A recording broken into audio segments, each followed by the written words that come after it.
So we got a ceasefire yesterday in Gaza, and that's objectively a good thing because the bombs can stop falling, although they're still falling. And in typical form, Israel accelerated the bombing just before it went into effect, which is, yeah, typical.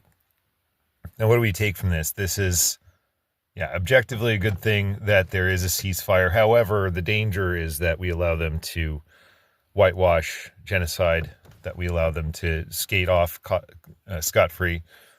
And even if you don't, for some reason, are a demented soul and don't care about Palestinian lives as equal to our own, this is a proving ground of forced subjugation, colonialization, suppression of civilian populations, and genocide.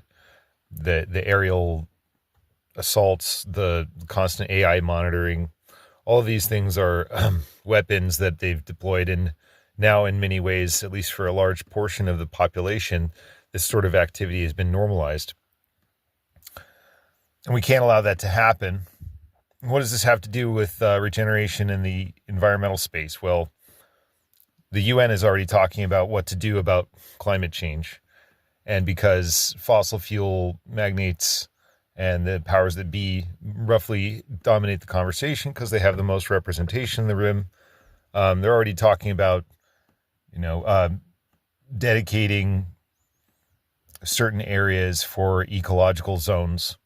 The only difficulty is that there is more need for ecological carbon sequestration zones than there is available arable farmland for human beings and livable space for human beings.